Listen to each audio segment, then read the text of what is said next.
بسم الله والصلاة والسلام على أشرف الأنبياء والمرسلين محمد رسول الله صلى الله عليه وعلى آله وأصحابه وما تبعهم بإحسان إلى يوم الدين. قال الله تبارك وتعالى: أعوذ بالله من الشيطان الرجيم من همزه ونفخه ونفسه. بسم الله الرحمن الرحيم. كتب عليكم الصيام كما كتب على الذين من قبلكم لعلكم تتقون. وقال الله تبارك وتعالى: بسم الله الرحمن الرحيم. شهر رمضان الذي أنزل فيه القرآن هدى للناس وبينات من الهدى والفرقان فمن شهد منكم الشهر فليصم ومن كان مريضا أو على سفر فعدة من أيام أخر يريد الله بكم اليسر ولا يريد بكم العسر ولتكملوا العدة ولتكبروا الله على ما هداكم. وجاء في الحديث عن أبي هريرة عبد الله بن الصخر رضي الله عنه قال: قال رسول الله صلى الله عليه وسلم: كل عمل ابن آدم يضاعف الحسنة بعشر أمثالها إلى 700 ضعف. قال الله تبارك وتعالى: إلا الصوم فإنه لي وأنا أجزي به. رواه البخاري ورواه مسلم في كتاب الصيام. وجاء في الحديث عن أبي هريرة رضي الله عنه قال: قال رسول الله صلى الله عليه وسلم: من صام رمضان إيمانا واحتسابا غفر له ما تقدم من ذنبه. رواه مسلم. وفي رواية قال رسول الله صلى الله عليه وسلم: من قام رمضان إيمانا واحتسابا غفر له ما تقدم من ذنبه، أو كما قال رسول الله صلى الله عليه وسلم. ربي يسر ولا تعسر وتمم الخير. اللهم علمنا ما ينفعنا وأنفعنا بما علمتنا وزد علمنا ولا تجعل علمنا وبالا علينا يا ارحم الراحمين. آمین. بعد حمد و ثنا. محترم حاضرین، جو ماہواری پروگرام کے سلسلے میں عنوان میرے لیے منتخب کیا گیا ہے، حالات حاضرہ کے اعتبار سے بڑا اہم اور بڑا ہی سبق آموز عنوان ہے، کیونکہ ہم جانتے ہیں چند ہی روز میں رمضان المبارک جیسے بابرکت، عظیم المرتبت، عظیم الشان اور ایسے مقام و مرتبے والے مہینے کی آمد ہے کہ جس کا کوئی دوسرا مہینہ مقابلہ نہیں کر سکتا۔ آپ دیکھیں گے آج کا جو موضوع ہے وہ استقبال رمضان ہے۔ عربی میں استقبال جو ہے استقبل یستقبل استقبالا مصدر سے نکلا ہے۔ استقبال کے معنی ہوتے ہیں ویلکم کرنا، خوش آمدید کہنا۔ انگلش میں کہتے ہیں کہ the ceremony of the meeting a guest. یہ جو جملہ ہے نا، the ceremony of the meeting of guest, یہ بڑا اہم ہے۔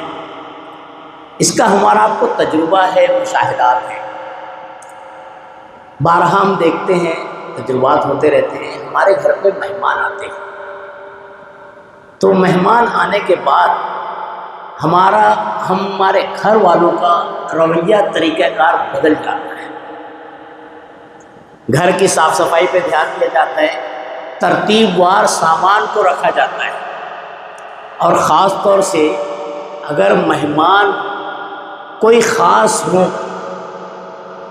اور اگر بات الفاظ دیگر کہا جائے، مہمان ایسا ہو جس کا رشتہ نازک ہے، جس کا رشتہ نازک ہے۔ آپ کافی سمجھدار ہیں، سمجھ رہے ہیں، جو رشتہ نازک ہے تو اس مہمان کی خوشی اور ناپسندیدگی کا بڑا اہتمام کیا جاتا ہے۔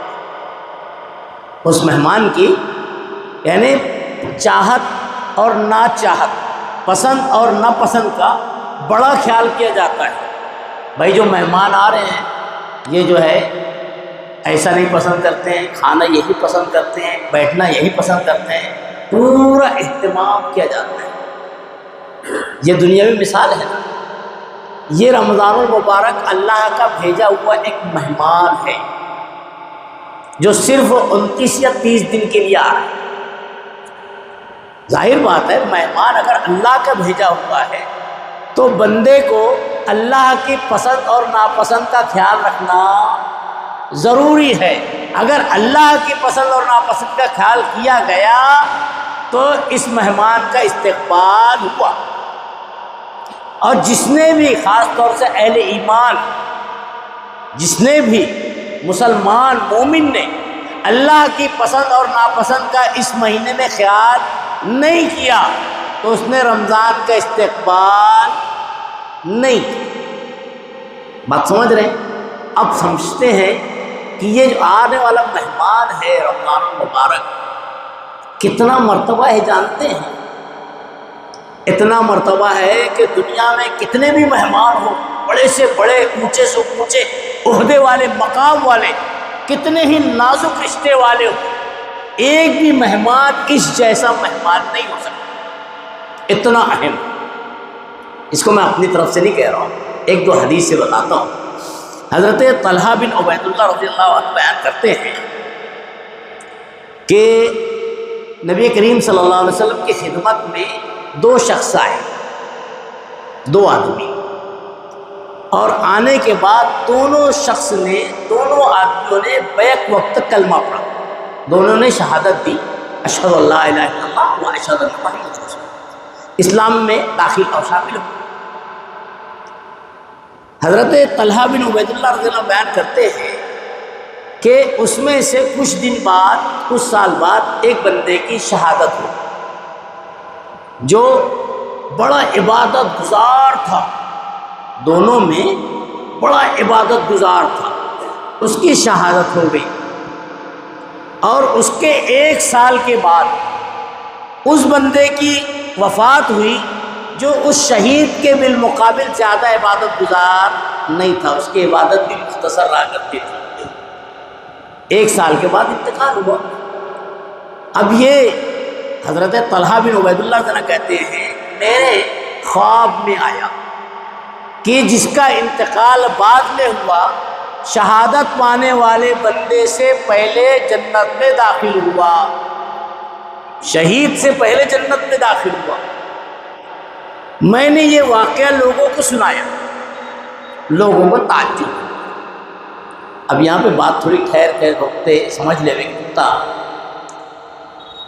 اسلام بہت سے لوگوں نے سمجھا ہے کہ بس خواب پہ ہے، بس بہت سے لوگوں نے کیا سمجھا ہے، بس اسلام ایک مولوی صاحب اٹھے بیان کر دیے خواب، ایک مولوی صاحب بیان کر دیے خواب۔ اسلام خواب کا نام نہیں ہے۔ خواب کی اہمیت وہی ہوگی جو نبی نے دیکھا ہو یا نبی صلی اللہ علیہ وسلم نے تصدیق کی۔ بات سمجھ رہے ہیں؟ کسی کی طرف نسبت کر دینا، ایک بزرگ نے ایک خواب دیکھا اور یہ ہو گیا، اور خاص طور سے گمراہی معاشرے میں پائی جاتی ہے، جملہ معترضہ کے طور پہ بول رہا ہوں کہ بہت سے لوگ جو ہیں ادھر ادھر فیلڈ میں رہتے ہیں، یہ وہ کرتے رہتے ہیں، اچانک کسی کی گائیڈنگ ہوتی ہے۔ ایک مولوی صاحب نے بہت اچھا جواب دیا، آپ نے 12 سنا ہوگا، ان سے جو ہے دیوبندی ذہنیت کے مولوی تھے، ان سے کسی نے سوال کیا مولوی صاحب کیا بات ہے، بولے جو ہے ہم لوگ محنت کرتے ہی رہ جاتے ہیں اور یہ کتاب و سنت والے جو ہے ہمارے آدمیوں کو لے لیتے ہیں، لوگ ان کی طرف چلے جاتے ہیں، ہماری تعداد نہیں پڑتی۔ تو مولوی صاحب نے کہا کہ اس کی وجہ یہ ہے کہ ہم لوگ چھاچھ ہی کھاتے رہتے ہیں، وہ مکھن لے جاتے ہیں۔ کیوں لے جاتے مکھن؟ معلوم، ہمارے پاس سلیبس نہیں ہے۔ ہمارے پاس کیا ہے؟ یہاں سے روڈ پہ سے اٹھا کے مسجد تک لائے، اور مسجد کے بعد سلیبس نہیں ہے، بندہ آگے جائے تو کہاں۔ اسی لیے ہم لوگ چھاچھ کھاتے رہتے، مکھن الحمدللہ کتاب و سنت پڑھتے ہیں۔ ان کا اشارہ یہ تھا۔ تو ایک بندہ روڈ پہ تھا، پوری بات بتا رہا ہوں، ایک بندہ روڈ پہ تھا، ادھر ادھر بھٹکتا تھا۔ اب وہ مسجد آ گیا، یہاں آ گیا، مسجد آ گیا۔ مسجد میں اس کو سلیبس صحیح نہیں ملا۔ کیا ملا سلیبس معلوم؟ ایک جناب بزرگ خواب میں دیکھ رہے ہیں تو ایسا ہوا تو ویسا ہوا، یہی اسلام پڑھائے گا۔ ایک جناب جو ہے، اب وہ چند سالوں کے بعد آئے ہیں، بات کسی کو برا لگے تو معاف کرنا، پہلے ساری زندگی ادھر ادھر گزار دیے، اب کسی کے کہنے پہ مسجد تک آ گئے، چلے بھائی 40 دن 2 مہینہ 4 مہینہ جا کے آئے، آنے کے بعد ہی کہنے لگتے ہیں کہ بھائی مجھے میرے خواب میں جناب محمد صلی اللہ علیہ وسلم۔ نعوذ باللہ، یہ بہت بڑا فتنہ ہے معاشرے کا، گمراہ کرنے کے لیے بہت بڑا فتنہ۔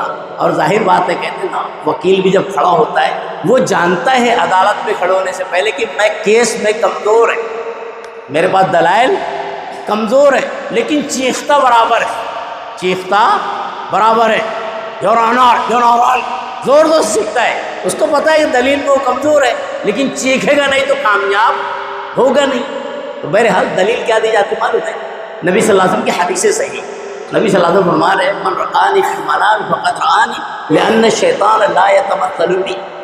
حدیث ہے، باتیں تفصیلی ہو جا رہی ہے، وقت مختصر ہوتا ہے۔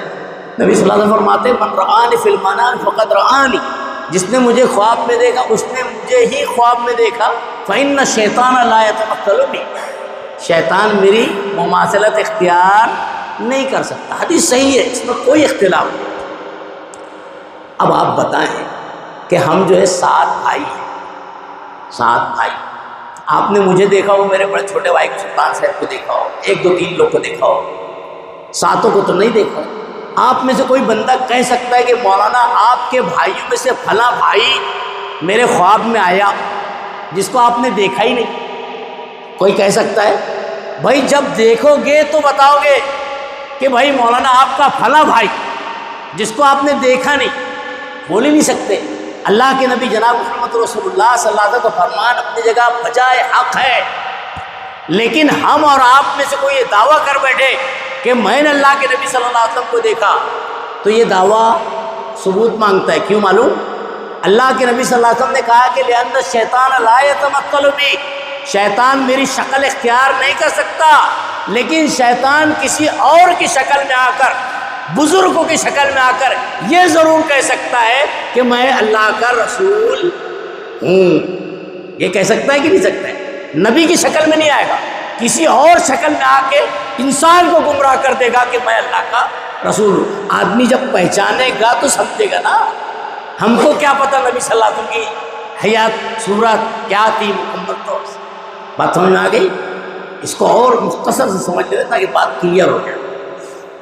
نبی صلی اللہ علیہ وسلم نے یہ جو بات کہی ہے، من رآنی فی المنام، جس نے مجھے خواب میں دیکھا مجھے ہی دیکھا، شیطان میرے شکل اختیار نہیں کر سکتا۔ اب میں نے جو کہا ہے شیطان دوسری شکل اختیار کرتا ہے، اس کی ایک دلیل دے کے بات سمیٹ لے تو اپنے موقع پر نبی صلی اللہ علیہ وسلم کو اور صحابہ کرام کو مکہ میں روکنے کی ہر ممکن کوشش کی۔ آپ جانتے ہیں تاریخ بڑی مشہور ہے، سب بچہ اور ماشاءاللہ اہل توحید کا بچہ تو جانتا ہی ہے، اور جاننا ہی اہل توحید کی پہچان ہے۔ اگر نہیں جانتا ہے جو بچہ تو اس کو جاننا چاہیے۔ بہرحال بہت کوششیں کی گئی، آخر میں یہ ایک حل نکالا گیا۔ دارالندوہ ایک کمیٹی ہال تھا، کانفرنس روم مکہ میں، ابھی بھی بطور نشانات باقی ہیں۔ تو وہاں پہ اہل مکہ سرداران سب جمع ہو گئے، اور جمع ہونے کے بعد مشورہ کیا جا رہا تھا کہ کیا کیا جائے محمد رسول اللہ صلی اللہ علیہ وسلم اور ان کے ساتھیوں کو۔ تو اس مشورتی میٹنگ میں، کانفرنس میں، ایک بزرگ جو ہے آ کے کھڑے ہوئے تھے۔ کہاں پہ؟ گیٹ پہ، کانفرنس کے گیٹ پہ۔ اب لوگ انٹری کر رہے تھے، تو ایک شخص نے پوچھا، او جناب آپ یہیں بیٹھ کھڑے رہو گے کیا؟ چلو۔ وہ شخص بزرگ اندر آ کے بیٹھ جاتا ہے۔ یہ میری اپنی طرف سے بنایا ہوا واقعہ نہیں ہے، تاریخ کا سیرت تو مشہور واقعہ ہے، شیخ جانتے ہیں اور لوگ جانتے ہیں۔ اب وہ جناب آ کے اندر بیٹھ جاتے ہیں، مشورے ہوتے ہیں، اس میں جو مشورہ سب سے خطرناک آتا ہے کہ ایسا کیوں نہیں کیا جائے کہ سب قبیلے کے بڑے بڑے مل جائیں اور اکٹھا محمد رسول اللہ صلی اللہ علیہ وسلم پر حملہ کر دیں، اور جب حملہ ہو جائے تو بنی ہاشم اس کی طاقت ہی نہ رکھے کہ سب سے بدلہ لے ہوئے، آخر میں مجبور ہو کر دیت لے کر معاملہ رفع دفع کر دیا جائے۔ یہ تاریخ کا مشہور واقعہ ہے۔ جب یہ رائے آئی تھی نا تو اس بزرگ نے جو آئے تھے کہتے ہیں ہاں رائے ہونا تو ایسی کیسی، یہ ایسی جس نے یہ رائے دی ہے، اور روایت میں آتا ہے وہ بزرگ شیطان تھا۔ کون تھا؟ یعنی شیطان جو ہے نبی کی شکل میں نہیں آئے گا لیکن کسی اور شکل میں آ کے بزرگ بن کے گمراہ کر دے گا اور کہے گا میں تیرا نبی ہوں۔ اس کی کئی مثالیں ہیں، وقت نے اجازت نہیں دیتے، میں اپنے موضوع پہ آتا ہوں۔ نبی صلی اللہ علیہ وسلم کے پاس خواب یہ پیش ہوا، جب لوگوں کو تعجب ہوا نا طلحہ بن عبید اللہ رضی اللہ عنہ نے خواب دیکھا تھا، یہ خواب نبی صلی اللہ علیہ وسلم کے پاس پیش ہوا۔ پھر سے دوہرا دوں، بات یہاں سے نکلی تھی کہ حضرت طلحہ ابن عبید اللہ رضی اللہ عنہ کہتے ہیں کہ دو آدمی جو ہے نبی صلی اللہ علیہ وسلم کی خدمت میں آئے، ایک آدمی جو ہے دونوں ایک ساتھ ایمان لائے، کچھ دن بعد ایک آدمی شہید ہو گیا اور وہ بہت عبادت گزار تھا، اس کے 1 سال کے بعد دوسرا آدمی جو ان کے بالمقابل کم عبادت گزار تھا وہ شہید، وہ انتقال کر کے فوت ہو گیا۔ اب حضرت طلحہ بن عبید اللہ دیکھتے ہیں خواب میں کہ جو بعد میں شہید ہوا ہے وہ جنت میں پہلے شہید سے جا رہا ہے۔ یہ ماجرا لوگوں کو بتایا خواب، لوگ تعجب کیے۔ یہ مقدمہ جناب محمد رسول اللہ صلی اللہ علیہ وسلم کی خدمت میں آ پہنچا۔ جب اللہ کے نبی صلی اللہ علیہ وسلم کی خدمت میں آیا یہ مقدمہ تو اللہ کے نبی صلی اللہ علیہ وسلم نے کیا کہا؟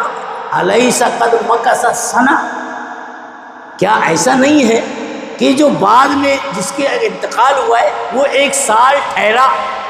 ایسا نہیں ہے؟ ہاں 1 سال ٹھہرا، پھر اس میں رمضان کو پایا، فصامہ، اس کا روزہ رکھا، فصامہ، رمضان المبارک کو پا لینا بڑی نعمت، اللہ کی ایک بڑی نعمت، خوش قسمتی، پا لیا کسی نے۔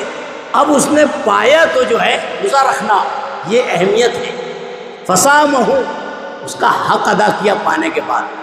اب جب سامہ کیا، روزہ رکھ لیا، صلاۃ پڑھا، نماز کیا، قیام اللیل کیا، پورے خیر کو پانے کی ہر طرح کی کوشش کی، اللہ کے نبی صلی اللہ علیہ وسلم فرماتے 1 سال کا ڈفرنس ہے، اس نے رمضان پایا، روزے رکھا، کیا یہ ضروری نہیں ہے کہ یہ پانے کے بعد اس کے اور اس کے درمیان آسمان و زمین کا فرق ہو جائے؟ بات سمجھ رہے ہیں پوری حدیث کا مطلب؟ رمضان المبارک کی اتنی اہمیت ہے اس مہمان کی کہ اگر کوئی خوش قسمت پا لے رہا ہے اور اس کا اہتمام کر لے رہا ہے، روزہ نماز جو شریعت میں بتایا گیا ہے، اوامر کو اختیار کر رہا ہے، منہیات سے رک رہا ہے، تو وہ خوش قسمت ہے دنیا کے اعتبار سے، ہے نا، آخرت کے اعتبار سے بھی بہت خوش قسمت ہے۔ ایک مثال دے کے اپنے موضوع کی طرف آتا ہوں، باتیں لمبی نہ ہو جائے، نہیں تو اصل موضوع کی طرف رہنمائی باقی رہے گی۔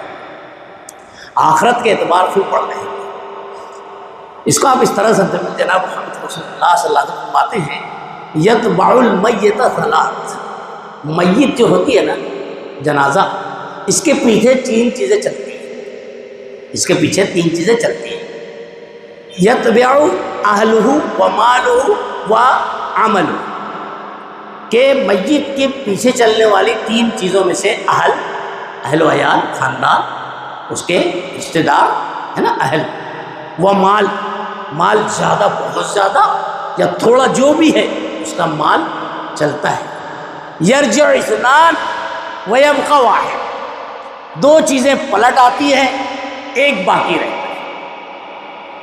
2 چیزیں کون سی پلٹ آتی ہے؟ مشہور ہے نا، مال اور اہل و عیال۔ اب علامہ بڑے پہنچے ہوئے درویش اور یہ ہے وہ ہے ولی ہے وقت کے، ساتھ میں قبر میں جائیں گے؟ نہیں جائیں گے بھائی، کتنے بھی پہنچے ہوئے ہیں، آج لوگ جو ہے اس پر نہیں غور کرتے ہیں۔ اس کو ایک مثال سے بتاؤ، ایک مولوی نما آدمی، مرشد جس کو کہتے ہیں، یا کیا کہتے ہیں اس کو، مرید یا مرشد، جو بھی سمجھ لیں آپ، مجھے زیادہ سمجھتا نہیں کون ولی کون مرشد اور کون مرید، بہرحال مرید اور مرشد ساتھ میں چل رہے تھے۔ اب ایک ندی کے کنارے چلتے چلتے مرید یا مرشد، ہنسی آ رہی ہے مجھے کیونکہ مجھے اس کا علم صحیح نہیں ہے. میں اگر مرید بتا دوں مرشد ہو اور مرشد بتا دوں مرید ہو تو میں پھنس جاؤں گا. اس لیے آپ سمجھ لیں دونوں چل رہے تھے کہ ندی کے کنارے. اچانک مرید کے دماغ میں آیا کہ لاؤ میں تیر لیتا ہوں تھوڑا سا. اب جو مرید جو مرشد جو تھا اس کو تیرنا نہیں آتا تھا دوسرے شخص کو. اب یہ جناب سوچے نہیں سمجھے کود گئے اس کے اندر. جیسے ہی کودے یہ جناب بجائے ان کو بچانے کے پیچھے راستہ نکال کے بھاگے. بولے یار یہ تو ڈوب گئے, مجھے بھی لے ڈوبے گا. وہاں پہ ساتھ میں جانا نہیں ہے, معلوم ہے مولوی تیرتے مرید ہے مرشد سب ہے, مجھے تیرتے نہیں آتا بچا نہیں پاؤں گا, یہ تو ڈوب رہا ہے میں بھی ڈوب جاؤں. وہاں سے واپس بھاگ کے آ جا. بات سمجھ رہے؟ اس کو ایک مثال اور دے کہ بات کلیئر کر دوں تاکہ بات سمجھے, مذاق نہیں ہے حقیقت ہے. مولوی صاحب جو ہے ایک بچے کو دیتے ہیں کہ بیٹا یہ پھل کھا لو. بچہ پھل کو دیکھتا ہے, پھل میں سے کیڑا نظر آ رہا ہے, خراب ہے, داغدار ہے. بتائیے کوئی ایسا بچہ ہوگا کہ مولوی کا دیا ہوا پھل صرف اس لیے کھا لے کہ مولوی نے دیا ہے؟ کھا سکتا ہے؟ امام صاحب نے دیا ہے, مولوی صاحب نے دیا ہے, ولی صاحب نے دیا ہے, بزرگوں نے دیا ہے, کرامت والے نے دیا ہے, کھائے گا؟ نہیں. کہے گا فوراً کہ ارے جناب اس میں کیڑا نظر آ رہا ہے, گندگی نظر آ رہی ہے, خراب ہے, بجائے پھینکنے کے تم اس کو کہہ رہے کھاؤ, تم کھا لو, میں نہیں کھاؤں. یہاں پر عقل کام کر رہی ہے کہ غلط کھایا نہیں جاتا, پھینکا جاتا ہے. شریعت اور دین کے معاملے میں عقل غور نہیں کرتے, عقل کام نہیں کرتے کہ یہ شریعت ہے کہ نہیں ہے, یہ اسلام ہے کہ نہیں ہے, یہ اللہ مقبول, اللہ کے نظر قبول ہوگا کہ نہیں ہوگا. اللہ اس کو رد تو نہیں کرتے گا, بندے مومن کو غور فکر کرنا چاہیے. بہرحال تو میں جو اشارہ دے رہا تھا وہ یہ کہ رمضان مبارک کی دنیا کی فائدہ کیا ہے, دنیا کے ساتھ آخرت کا یہ ہے کہ جب آدمی کا انتقال ہوتا ہے نا, 3 چیزیں پیچھے چلتی ہے, 2 لوٹ آتی ہے, 1 باقی رہتی ہے, اس کا عمل. صحیح ہے. اب یہ عمل کتنا امپورٹنٹ جانتے ہیں؟ جناب محمد رسول اللہ صلی اللہ علیہ وسلم فرماتے ہیں کہ القرآن الصیام والقرآن یشفعان للعبد یوم القیامہ. یہ 2 چیز قرآن اور روزہ, یشفعان, یہ دونوں بندے مومن کے لیے, روزہ رکھنے والے کے لیے, قرآن پڑھنے والے کے لیے, قرآن کا اہتمام کرنے والے کے لیے, یہ دونوں چیزیں یشفعان اللہ کے نزدیک سفارش کرتے. قبر میں مولوی نہیں آیا, حشر کے عالم سے آپ جانتے ہیں, اللہ قرآن میں اشارہ دیتا ہے یوم یفر المرء من اخیہ وامہ وابیہ وصاحبتہ. قیامت کے دن بھائی بھائی سے بھاگتے, یوم یفر المرء من ابیہ من اخیہ, بھائی سے, باپ سے بیٹا, بیٹا باپ سے, بیوی شوہر سے, شوہر بیوی سے بھاگے گا. جس کے واسطے ناجائز جائز کا فرق چھوڑ دیا ہم نے, جس کے واسطے سنت اور غیر سنت کا فرق امت نے چھوڑی ہے, جن کی وجہ سے حلال حرام کی تمیز ہم نے چھوڑ دی ہے, وہ تمام کی تمام ایک دوسرے سے بھاگیں گے.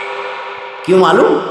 کہیں یہ مجھ سے ایک نیکی نہ طلب کرتے ہیں, کہیں اس کی طرف میری ایک آدھ نیکی نہ ہو جو مانگ لے میں تمہیں دے نہ پاؤں, یا میں تڑپ رہا ہوں کہ کہیں ایک نیکی میرے ترازو میں کم نہ پڑ جائے جو میرے والد, میری بیوی, میرا شوہر مانگ لے اور میں پریشان حال ہو جاؤں. پہچانے غریب بھاگے گا جب تک کہ میزان میں تولا نہیں جائے گا, جب تک کہ نامہ اعمال مل نہیں جائے گا, ایک دوسرے سے سب بھاگتے رہیں گے. یہ عالم ہے. وہاں پر اس نفسا نفسی کے عالم میں ہولناکی کے وقت یہ روزہ اللہ کے سامنے آئے گا. کون آئے گا وہاں؟ روزہ اور قرآن اللہ کے سامنے آئے گا.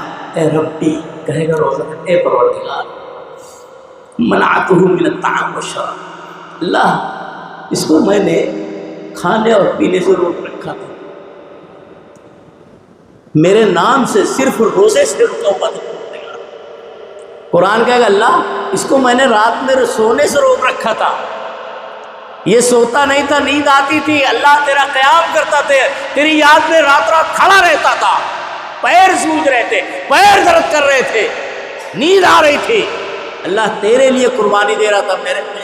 تیری کتاب یعنی تیرے کلام کو, قرآن کو پڑھ رہا تھا, سن رہا تھا. پروردگار جناب محمد رسول اللہ صلی اللہ علیہ وسلم فرماتے ہیں فیشفعان، قرآن بھی سفارش کرے گا، اس کی سفارش قبول کی جائے گی۔ روزہ رمضان سفارش کرے گا اللہ سے اور اس کی سفارش قبول ہو جائے گی۔ یعنی یہ رمضان مبارک جو مہمان ہے اللہ کا دیا وہ تحفہ ہے، یہ دنیا میں بھی فائدہ مند، آخرت میں بھی فائدہ مند ہے۔ اب آپ کو معلوم ہونا چاہیے رمضان المبارک کے تعلق سے شریعت میں اتنی اہمیت اور فضیلت بتائی گئی ہے کہ کسی اور مہینے کے بارے میں نہیں ہے۔ ابھی گفتگو سے پہلے شیخ ثاقب صاحب اشارہ دے رہے تھے کہ کچھ خصائص ہے جو صرف رمضان المبارک کو ہی حاصل ہے، کسی اور مہینے کو حاصل نہیں ہے۔ پہلی خصوصیت کیا ہے؟ قرآن مجید، اس کا نزول کب ہوا؟ دیکھ لیجیے، اللہ کا کلام ہے، خالق کائنات ہے، ساری دنیا کا مدبر، نظام چلانے والا ہے، اس کی بات، کلام، اللہ کا کلام۔ اسی لیے تو امام احمد بن حنبل جو ہے روزانہ دورے کھا رہے تھے، قبول نہیں کر رہے تھے اس کو مخلوق ہونا۔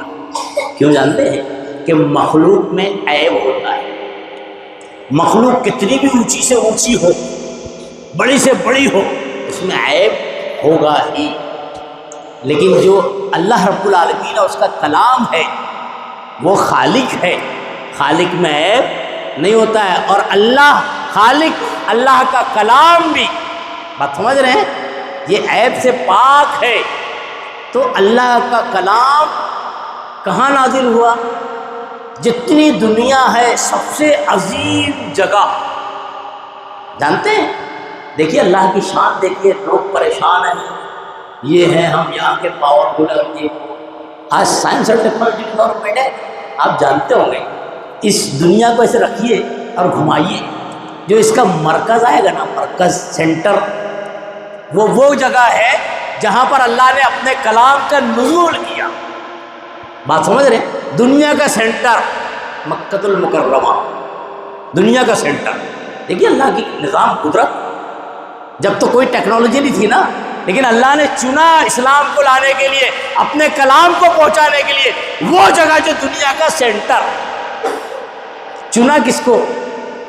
فرشتے ہیں نا مشہور، جبرائیل، میکائیل، ان میں سب سے عظیم تر فرشتے کون سے ہیں؟ حضرت جبرائیل، جس کے بارے میں اللہ تعالیٰ کہتا ہے روح الامین، سمجھ، نزل بہ روح الامین، روح الامین ان کو کہا گیا ہے۔ یہ بڑے مقدس فرشتے ہیں، فرشتوں میں سب سے معتبر اور سب سے اونچا مرتبہ والے، روح القدس بھی کہا گیا ہے۔ بہرحال فرشتوں میں سب سے عظیم فرشتے، زمین میں سب سے عظیم زمین، اور جو شخص پر نازل ہوا ہے وہ لوگوں میں سب سے عظیم۔ بات سمجھ رہے ہیں؟ آج تک کوئی ماں نے ایسا بیٹا نہ جنا ہے نہ جن سکتی ہے جو ہمارے آپ کے نبی آخر زمان محمد الرسول اللہ صلی اللہ علیہ وسلم ہے۔ تو دیکھیے کلام اللہ کا نازل ہوا اللہ کے عظیم مقام پر مکہ میں جس کے ذریعے سے نازل ہوا وہ جبریل امین، جس پر نازل ہوا محمد رسول اللہ صلی اللہ علیہ وسلم۔ اور یہ وہ اللہ کا کلام ہے جو رمضان المبارک میں نازل ہو رہا ہے، جس کے بارے میں اللہ کے نبی صلی اللہ علیہ وسلم کہتے ہیں من قرأ حرفا من کتاب اللہ فلہ 10 درجہ، جو اللہ کے کلام کا ایک حرف پڑھے، کتنا حرف پڑھے؟ ایک حرف، اس کے لیے 10 نہیں۔ اور جو حدیث میں نے پڑھی ہے نا پہلے خطبہ مسنونہ کے بعد جو میں نے پڑھی ہے حدیث، اس میں کیا ہے جانتے ہیں؟ اللہ کے نبی صلی اللہ علیہ وسلم کی حدیث حضرت ابو ہریرہ رضی اللہ عنہ روایت کرتے ہیں کہ نبی صلی اللہ علیہ وسلم فرما رہے ہیں، سمعت رسول اللہ صلی اللہ علیہ وسلم یقول کل عمل ابن آدم یضاعف الحسنۃ بعشر امثالها الى 700 ضعف، کہ بندہ جب عمل کرتا ہے نا نیکی تو اس کا درجہ بڑھا کے دیا جاتا ہے، اس کا درجہ بڑھا کے اللہ رب العالمین اپنے فضل سے دیتا ہے۔ 1 کا 10، 10 کا 100 اور 100 کا 700، یعنی ایک نیکی کا 700 درجہ، اللہ کی رحمت۔ بات سمجھ رہے ہیں؟ رمضان المبارک آ جائے تو درجات میں مزید اضافہ. اور اللہ کے نبی صلی اللہ علیہ وسلم فرما رہے اس حدیث میں کہ لا اقول الف لام میم حرف، میں یہ نہیں کہہ رہا ہوں کہ الف لام میم ایک حرف ہے، بلکہ بل الف حرف و لام حرف و میم حرف. الف لام میم یہ 3 حرف ہے، اس کی 30 نیکی، اور اللہ اپنی رحمت سے بڑھائے تو 30 کو 700 سے ڈیوائیڈ کرو، اور رمضان المبارک ہے تو بے شمار. کیوں؟ آگے اللہ کے نبی صلی اللہ علیہ وسلم کیا کہتے ہیں؟ قال اللہ تبارک و تعالی الا الصوم، سوائے روزے کی، فإنہ لی. اللہ کہہ رہا ہے. کون کہہ رہا ہے؟ اس کو حدیث قدسی کہتے ہیں. اتنا ٹکڑا جو ہے نا یہ حدیث قدسی کا ہے. جہاں پر حدیث میں آپ کو نظر آئے اسے عن ابی ہریرہ رضی اللہ عنہ قال قال رسول اللہ صلی اللہ علیہ وسلم قال اللہ عز وجل، قال اللہ عز وجل، جہاں حدیث میں یہ جملہ نظر آئے سمجھ جائیے کہ یہ حدیث قدسی ہے، یعنی جتنی بھی حدیث ہے نا سب سے اونچے مقام پہ رکھنے والی حدیث، کیونکہ اس میں اللہ کے نبی صلی اللہ علیہ وسلم اللہ کا کلام نقل کر رہے ہیں. بات سمجھ رہے ہیں؟ اس میں بھی یہی حدیث ہے نا، قال اللہ عز وجل الا الصوم، اللہ کہتا ہے سوائے روزے. کیوں؟ فإنہ لی. یہ جو لی ہے نا بہت اہم ہے، اس کے اوپر غور کریں. اللہ کیا کہہ رہے ہیں؟ فإنہ لی، اس لیے کہ وہ روزہ میرے لیے. یہ لی جو ہے نا نسبت، میں قرآن کا مطالعہ کر رہا تھا، سورہ فرقان پڑھیے آپ، اللہ رب العالمین نے اس کی طرف اشارہ کیا ہے. اللہ فرماتا ہے وعباد الرحمن، ایک جملہ ہے عباد الرحمن. جب یہ میں پڑھ رہا تھا نا تو مجھے بڑا دل سے خوشی محسوس ہوئی. واقعی اللہ رب العالمین ہمارا شمار اللہ کے بندوں میں فرما لیں گے، آمین یا اللہ. اللہ کہہ رہے ہیں وہ عباد الرحمن. جب ہمارے یہاں دیکھتے ہیں مثال کہ اگر کسی کو تھوڑا سا مسئلہ ہو جائے اور محلے میں ایسا بندہ ہے جس کا مقام مرتبہ زیادہ ہے، پاور زیادہ ہے، کسی بھی لیول سے، سیاسی بھی اعتبار سے، اور اس کے ساتھ بھی تعلقات اگر ہیں تو کیا کہتے ہیں معلوم؟ تم مجھ کو پہچانتے نہیں ہو، کھانا ابن فلاں کا تعلقات ہی ہوں. کس کا ہوں؟ اور وہ بندہ کہتا ہے بھائی اس سے پردہ لینا نہیں، وہ میرا بندہ ہے. عام زبان میں کہہ رہا ہوں، دنیا کی زبان میں صحیح ہے نا. معاملہ دھرم برم ہو جاتا ہے. بات سمجھ رہے ہیں؟ معاملہ کہاں کے خواہ کیوں معلوم؟ صرف یہ اس کا بندہ ہے. اگر اللہ کہے کہ میرے بندے، بات سمجھ رہے؟ اللہ کہے میرے بارے میں، اگر کہہ دے اللہ کی میرا بندہ ہے، آپ کے بارے میں کہہ دے اللہ کی میرا بندہ ہے، بچا کچھ؟ خلاص پوری دنیا ایک طرف اللہ کہہ رہا ہے کہ میں اللہ کا بندہ، اللہ یہ فلاں میرا بندہ ہے. اللہ کہہ رہا ہے نا عباد الرحمن، اللہ کے بندے کون ہیں؟ یہی الا الصوم، مگر روزہ. فإنہ لی، روزہ میرے لیے. بندہ نماز پڑھتا ہے نا، اللہ ریاکاری سے بچائے، ہو جاتا ہے جانے جانے. بندہ نماز پڑھتا اللہ اکبر کے کھڑے ہوتے، دماغ میں یہ تھا اب وہ دیکھ رہے ہیں، بھیا دیکھ رہا ہے، ٹیچر دیکھ رہے، استاد دیکھ رہے، تھوڑی سی طویل کر لو، اچھی کر بات اب سیکھ سکتے. ایسے دیگر عبادات اللہ ریاکاری سے بچائے. الا الصوم، یہ جو صوم ہے نا روزہ، اس میں آپ کتنا ہی ریاکاری کرنا چاہے نہیں ہو سکتے. کیوں؟ تو بھی غور کیا؟ آج امت غور نہیں کرتی ہے. 2-3 غلط فہمیاں اشارہ دیتے ہوئے سمجھنے کو انشاءاللہ بات، 2-3 غلط فہمیاں اگر بھول جاؤ تو ذہن نشین کرائیے 3 غلط فہمیوں کی طرف. امت غور نہیں کرتی ہے. ہم نے صرف روزہ رکھا ہے نا تو پیٹ کو روزہ رکھوا لیا، میدے کو. کس کو روزہ رکھوایا؟ اللہ معاف کرے، صرف ہم نے پیٹ کا روزہ، میدے کا روزہ رکھا ہے. میدا تو روزے سے رہے صبح سے شام تک، باقی زبان روزے سے نہیں ہے، ہمارا ہاتھ روزے سے نہیں ہے، ہمارا پیر روزے سے نہیں ہے، ہمارا کان روزے سے نہیں ہے، ذہن و دماغ روزے سے نہیں ہے. اور اللہ کے نبی صلی اللہ علیہ وسلم نے فرمایا تھا من لم يدع قول الزور والعمل فليس لله حاجة في ان يدع طعامه وشرابه. کتنا بڑا نقطہ ہے. کوئی اگر جھوٹ، غلط باتیں، زور عربی میں کہتے ہیں، چھوڑ نہ دے، فلیس للہ حاجہ، اللہ کو ضرورت نہیں ہے روزہ رکھ کے، پیٹ کا میدے کا روزہ رکھوا کے اللہ کو ضرورت نہیں ہے. اگر آپ نے معدے کا روزہ رکھوایا ہے نا، پیٹ کا روزہ رکھا ہے نا، تو پیٹ کے ساتھ ساتھ کان کا بھی روزہ رہنا چاہیے۔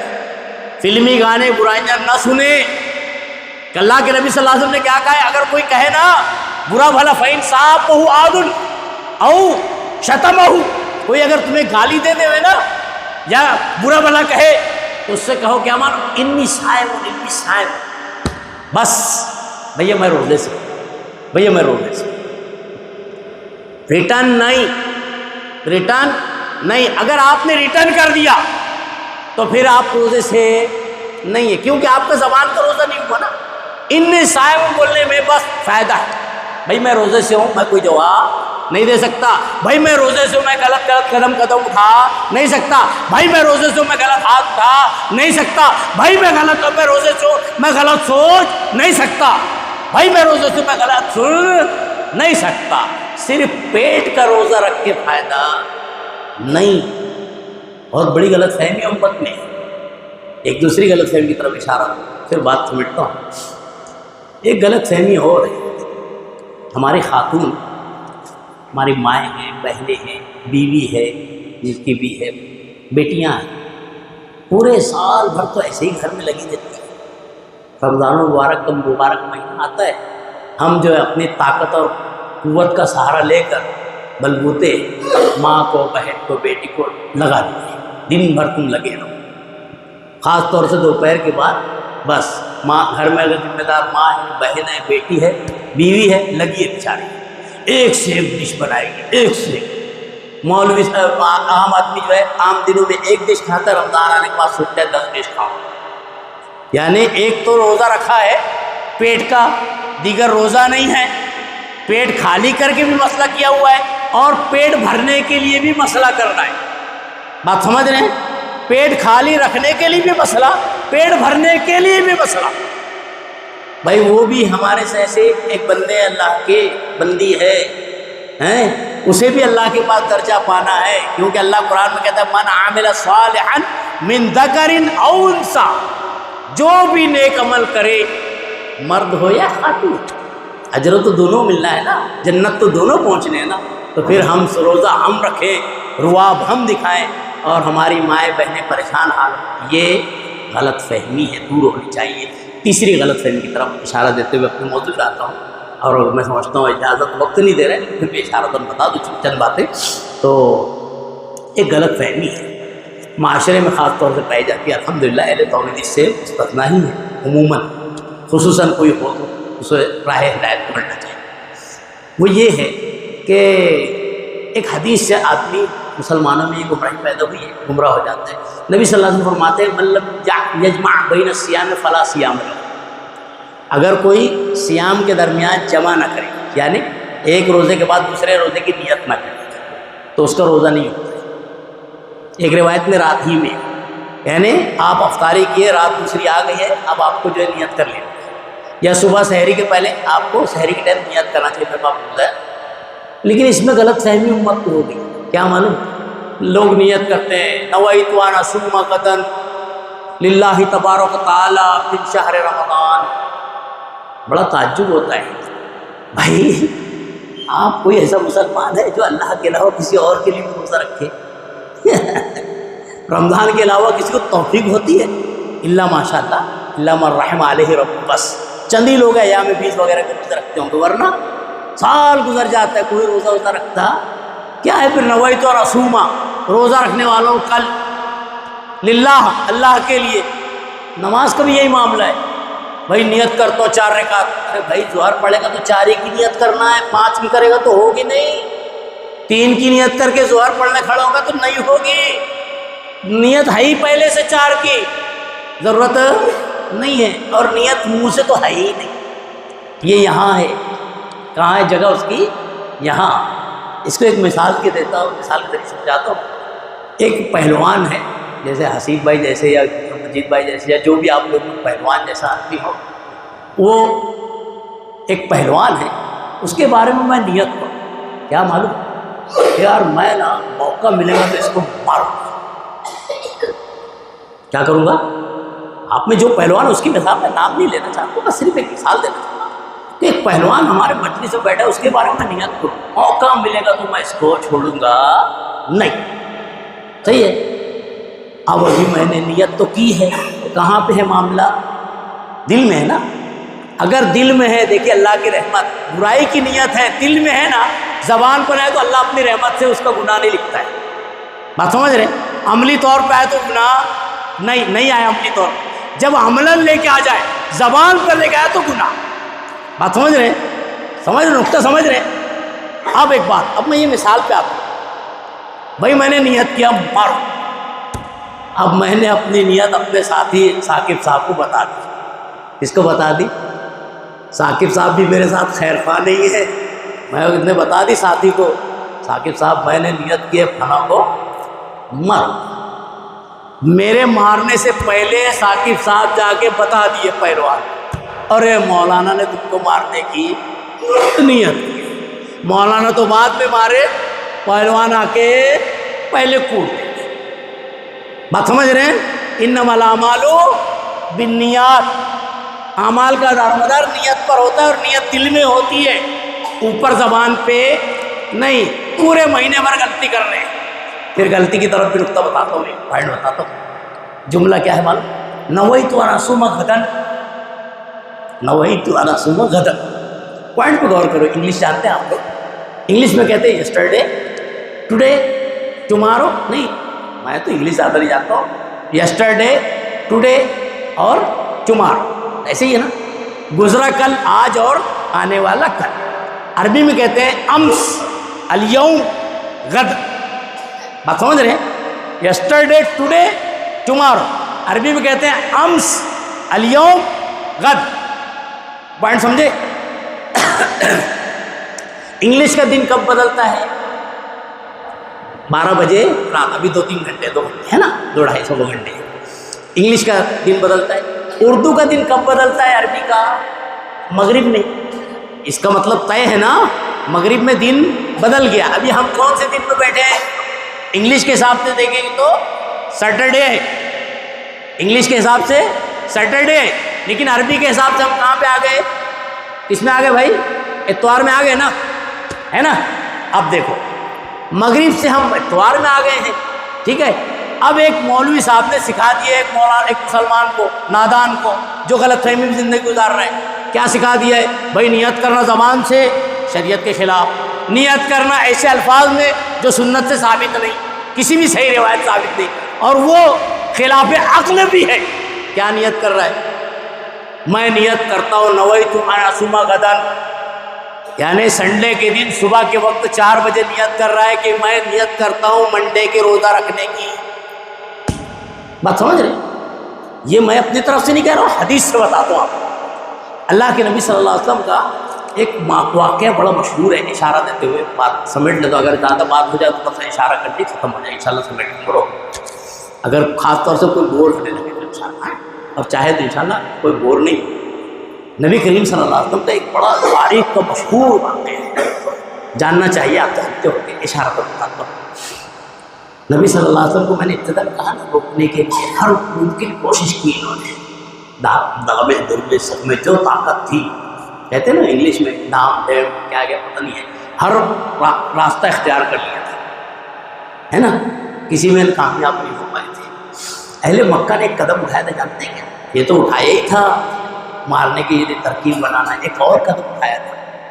مدینہ کے اطراف میں یہودی بنو قریظہ وغیرہ میں بسے ہوئے تھے پہلے ہی سے، نبی صلی اللہ علیہ وسلم کی نبوت اور رسالت سے پہلے ہی. اب یہاں کے سرداران وہاں پہنچے. کہاں پہنچے؟ یہود کی خدمت میں. اور ایک نقطہ بیچ میں بتا دوں، موضوع استقبال رمضان ہے لیکن پوائنٹ بہت اہم ہے، اس لیے بتا رہا ہوں کہ جتنے بھی اسلام میں مشاکل آئی ہے ابتدا سے آج، اس کے در پردہ یہود آپ کو ضرور نظر آئے گا. اللہ کے نبی صلی اللہ علیہ وسلم کو خیبر میں ایک چکی کے پارٹ کے نیچے رکھا گیا تھا، چکی کے نیچے بٹھایا گیا تھا. پارٹ آپ کے اوپر گرانے کی کوشش کی، در پردہ یہود. آپ کو زہر دیا گیا، در پردہ یہود. آپ کے خلاف سازشیں جتنی بھی بڑی بڑی ہوئی، در پردہ یہود.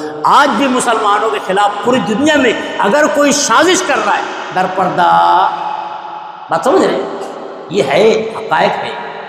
بہرحال 7 بعض اور روایت میں 5 ہے سرداران ان کی خدمت میں پہنچے، ان کی یہود کے علماء کی، اور ان سے کہا کہ کوئی ایسا بتاؤ سوال جو تھوڑا کٹھن ہو، کیا ہو، بہت ہارڈ، جس سے جناب محمد رسول اللہ صلی اللہ علیہ وسلم بے چین ہو جائے، نہ بتا پائے، اور پھر ہم ان کا کیا کریں، نعوذ باللہ مذاق، مقصد سمجھ رہے ہیں، یعنی آپ کا ٹھٹھا اڑایا آپ جواب نہ دے پائے، تو اس مقصد سے مشرکین مکہ میں سے 5-7 یا مورخین نے اختلاف کیے جتنے بہرحال پہنچے۔ اب یہود تو در پردہ رہتے ہی ہے نا، 3 ہارڈ سوال دیا ہے، صرف اشارے سے بتاؤ کوئی تھا کہ 3 سوال معلوم ہے؟ یہود نے دیا تھا اہل مکہ کو، سوال پوچھنا تھا جناب محمد رسول اللہ سے، 3 مشہور سوال، میں شیخ سے نہیں کہہ رہا ہوں، ہے نا، ذہن نشین رہنا چاہیے۔ کیا سوال تھا معلوم ہے؟ قرآن پڑھیے نا، قرآن میں اشارہ ہے، 3 سوال اللہ کے نبی صلی اللہ علیہ وسلم کی خدمت میں آئے، یہود نے دیا، میں مخفی رکھتا ہوں انشاءاللہ بتا رہا ہوں۔ یہود نے دیا، مشرکین نے پیش کیا، اللہ کے نبی صلی اللہ علیہ وسلم کی خدمت میں آئے اور 3 سوال رکھا۔ اللہ کے نبی صلی اللہ علیہ وسلم نے کہا کہ میں کل بتاتا ہوں، اخبرکم عن ھذا غدا، اس سوال کے بارے میں تمہیں کل جواب دیتا ہوں۔ قرآن کا مطالعہ کرے، سورہ کہف 18 آیت تقریباً 19 کے قریب میں، وَلَا تَقُولَنَّ لِشَيْءٍ إِنِّي فَاعِلٌ ذَلِكَ غَدًا إِلَّا أَن يَشَاءَ اللَّهُ۔ کیا ہے اللہ کہہ رہا ہے؟ وَلَا تَقُولَ، اپنے نبی سے کہہ رہا ہے، وَلَا تَقُولَنَّ لِشَيْءٍ إِنِّي فَاعِلٌ ذَلِكَ غَدًا، کسی چیز کے بارے میں یہ ہرگز مت کہنا، تقولن ہے، کیا ہے؟ ہرگز ہرگز نہ کہنا، اس کے ساتھ لا ہے، ہرگز ہرگز نہ کہنا، کیا؟ کسی کے بارے میں، کسی کام کے بارے میں، وَلَا تَقُولَنَّ لِشَيْءٍ إِنِّي فَاعِلٌ ذَلِكَ غَدًا، میں یہ کل کروں گا۔ کب کروں گا؟ کل۔ کب کروں گا؟ کل کروں، إِلَّا أَن يَشَاءَ اللَّهُ، مگر ساتھ میں کیا کہنا؟ کیا کہنا؟ انشاءاللہ۔ اگر کسی وقت انشاءاللہ کہنا بھول جاؤ، پھر جب یاد آئے تبھی کہہ دو، لیکن انشاءاللہ کا اہتمام ضرور کرنا۔ جناب محمد رسول اللہ نے کیا کہا تھا؟ ان اخبرکم عن ھذا غدا، آگے انشاءاللہ نہیں کہا نا۔ مورخین لکھتے ہیں، مفسرین لکھتے ہیں کہ 13، 17، 15، 22، 20، 18 مختلف روایتیں، اتنے دن تک وحی کا سلسلہ اللہ نے اپنی قدرت کے مظاہرے کے لیے روک لیا کہ اے محمد رسول اللہ صلی اللہ علیہ وسلم، قادر مطلق میں پروردگار، میں خالق، میرے معاملے میں محمد الرسول اللہ بھی شریک نہیں۔ آپ کیوں کہہ دیے ڈائریکٹ؟ میں کل بتاتا ہوں۔ 13، 22، 20 تک کے سلسلہ وحی رک گیا، آئی نہیں وحی۔ جناب محمد رسول اللہ صلی اللہ علیہ وسلم کے چہرے متغیر ہو گئے، بدل گئے تھے، 1-2 دن کی بات نہیں تھی۔ یہ یہود اپنے مقصد میں در پردہ کامیاب ہو رہے ہیں، مشرکین سوال کر رہے ہیں، اللہ کے نبی صلی اللہ علیہ وسلم کہتے ہیں میں کل بتاتا ہوں، پھر آ کر پوچھتے ہیں بتائیے، پھر بولتے ہیں کل بتاتا ہوں، پھر پوچھتے ہیں، پھر کل بتاتا ہوں۔ اتنے دن تک جناب محمد رسول اللہ صلی اللہ علیہ وسلم خاموش ہے، یہ اللہ کا امتحان تھا۔ بہرحال اللہ نے کہا وَلَا تَقُولَنَّ لِشَيْءٍ إِنِّي فَاعِلٌ ذَلِكَ غَدًا إِلَّا أَن يَشَاءَ اللَّهُ، کل کہنے کے بعد انشاءاللہ ضرور کہنا، اللہ کی انہیں مشیت ضرور شریک حال کر لینا، اس میں بھی غدن نہیں ہے نا، غدن کے معنی کل کرتا ہوں۔ بہرحال اس پوری تفصیل کا مقصد اور وہ سوال جو تھا اصحاب کہف کے بارے میں، اصحاب کہف کون تھے، اور ذوالقرنین جسے کہتے ہیں یہ کون تھے، اور جو تیسرا سوال تھا جی ہاں روح، یسألونک عن الروح، یہ 3 سوال تھے، روح، اصحاب کہف اور ذوالقرنین، اس کے بارے میں اللہ نے پورا تفصیل سے بیان کیا ہے۔ دیکھیے اللہ کی قدرت کا منظر مظاہرہ، اللہ نے روح کے تعلق سے صرف ایک جملہ کہا، قل الروح من امر ربی، اس کا جواب ہی مت دو۔ کتنے بھی ٹیکنالوجی آئیں گے سائنس سے پریشان ہی رہے گا، بات سمجھ رہے ہیں؟ سب پورے طرح سے پہنچ جائے گا، جسم سین سے بنا لے گا، چلنا پھرنا سیم ہو جائے گا، یہ ہو بہو انسان دکھے گا، قل الروح من امر ربی، ان کو بتاؤ ہی مت، یہ معاملہ میں نے اپنے پاس رکھا ہے۔ جب کتنی بھی ٹیکنالوجی آئے، روح کے تعلق سے لوگ پریشان ہی رہیں۔ بہرحال اس میں بھی غدن ہے، اور یہاں پر لوگ غلط فہمی میں کہتے ہیں نویت ان اصوم غدن، میں کل کی نیت کر رہا ہوں، یعنی آنے والے کل کی۔ اور جب دن اگر اتوار ہے تو پیر کی اگر کوئی نیت کر رہا ہے تو اس کا اتوار کا روزہ نہیں ہو رہا ہے، پیر کے دن اگر منگل کی نیت کر رہا ہے اس کا پیر کا نہیں ہو رہا ہے۔ اسی طرح سے پورے مہینے کا روزہ کیوں کر رہے ہو بھائی ایسی محنت؟ من لم یدع قول الزور والعمل فلیس للہ حاجہ فی ان یدع طعامہ وشرابہ، جو غیر سنت سے زندگی گزارے اس کی محنت ایکٹیویٹی اللہ کو پسند نہیں ہے۔ ایک پوائنٹ بتاؤ، حدیث میں ملتا ہے، سفیان بن ثور رحمۃ اللہ کے بیان کرتے ہیں کہ البدعۃ احب الی ابلیس من المعصیہ، بڑا اہم جملہ ہے۔ ابلیس کو جو ہے نا، ابلیس شیطان کو بدعت معصیت سے زیادہ محبوب ہے۔ کیوں معلوم؟ ایک بندہ ہے میرے جیسا گنہگار، تو گناہ میں مبتلا ہے، تو دل نہ ہمیشہ کوڑتے رہتا ہے۔ کیوں معلوم؟ کہ حدیث میں نبی صلی اللہ علیہ وسلم فرماتے ہیں ما حاک فی صدرک الذنب ما حاک فی صدرک، گناہ وہ ہے جو دل میں کھٹکتے رہے، دل میں اور واقعی گناہ رہے گا نا تو کھٹکے گا دل میں۔ اور دوسری علامات آئے تو ڈرے انت تطلع علیہ الناس، یہ کہ لوگ اس پہ مطلع ہو جائیں۔ گناہ ایک تو دل میں کھٹکے، اور دوسرے لوگ میرے ابا نہ پہچان لیں، میرے اما نہ پہچان لیں، میرے فلاں نہ پہچان لیں، نہ دیکھ لیں، یہ گناہ کی علامت ہے۔ بہرحال تو میں یہ اشارہ دے رہا تھا کہ گناہ جو یہ اشارہ بتایا گیا ہے جو دل میں کھٹک جائے اس سے بچنا چاہیے، اور یہ جو نیت ہے اور یہ جو الفاظ ہیں یہ شریعت کے خلاف ہے، بدعت ہے، دل میں کھٹکتا ہے۔ اور یاد رکھنا یہی بات کہی تھی علامہ سفیان ثوری رحمۃ اللہ نے کہ بدعت جو ہے شیطان کو زیادہ محبوب ہے معصیت سے۔ کیوں معلوم؟ کہ معصیت آدمی کے دل میں کھٹکے گی، بدعت کھٹکے گی نہیں۔ کیوں معلوم؟ بدعت آدمی کرتا ہی یہ سوچ کے کہ ان سے اللہ راضی ہوگا، یہ اللہ کے نبی کو بتایا ہوا فرمان ہے، یہ دین ہے، اس سے قرب الہی ملے گی۔ تو جب یہ نیت سے اگر کوئی آدمی کرے گا تو اس کے دل میں کھٹکے گا؟ کبھی نہیں کھٹکے گا۔ لیکن اگر گناہ کرے گا تو ایک نہ ایک دن ضرور دل میں کھٹکے گا، توبہ مل سکتی ہے۔ بدعتی کو سوائے اللہ کے کوئی توبہ کی توفیق نہیں دے سکتا ہے۔ بہرحال یہ رمضان المبارک ہے، اس میں کئی جو ہے خصوصیات ہیں، جو پیغامات ہیں امت مسلمہ کے لیے وہ بتانا تو رہ گیا ہے۔ جیسے کہ شیخ ثاقب صاحب نے اشارہ کیا، یہ اللہ کا وہ مہمان ہے جس کا مہمان نوازی کرنا ہر ایمان والے کی ذمہ داری ہے۔ روزے کا اہتمام، رات میں قیام اللیل کا اہتمام، اور اس کے بعد جو حدیث پڑھی گئی ہے، ایک شب ہے شب قدر، من حرم، جو اس سے محروم رہا، فقط حرم، تو واقعی محروم آدمی ہی اس سے محروم رکھ سکتا ہے۔ اور ایک روایت میں ولا یحرم الا المحروم، صرف بدقسمت آدمی ہی اس سے محروم ہوگا۔ اس لیے روزوں کا بہت اہتمام کرنا چاہیے، اور اتنا اہم معاملہ ہے یہ کہ اللہ کے نبی صلی اللہ علیہ وسلم سے روایت ملتی ہے، وقت اجازت نہیں رکھنا ہے، روایت ملتی ہے کہ نبی کریم صلی اللہ علیہ وسلم خلاف معمول، یعنی نبی صلی اللہ علیہ وسلم جب اپنے خطبے کے لیے منبر پر تشریف رکھتے تھے، آتے تھے، تو ترتیب تو وہی رہتی تھی، پہلی سیڑھی، دوسری سیڑھی، تیسری سیڑھی، لیکن ایک مرتبہ جو ہے اللہ کے نبی صلی اللہ علیہ وسلم جب آئے تو پہلی سیڑھی پر قدم رکھتے ہوئے آمین، دوسرے پہ آمین، تیسری پر آمین۔ صحابہ کرام تعجب سے نقل کرتے ہیں کہ یہ معمول کے خلاف ہے نبی صلی اللہ علیہ وسلم، یعنی آپ ایسا ہمیشہ کیے نہیں ہے، اور آج آ کے آمین آمین کہہ رہے تھے۔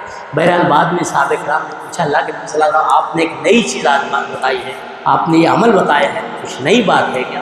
تو اللہ کے نبی صلی اللہ علیہ وسلم کہتے ہیں ہاں، جب میں آیا تھا منبر پہ تو فرشتہ کھڑا ہو کر لعنت کے الفاظ کہہ رہا تھا، اور کہہ رہا تھا لعنت ہو اس شخص پر جو بوڑھے ماں باپ یا دونوں میں سے ایک کو پائے اور اپنی جنت فکس نہ کر لے۔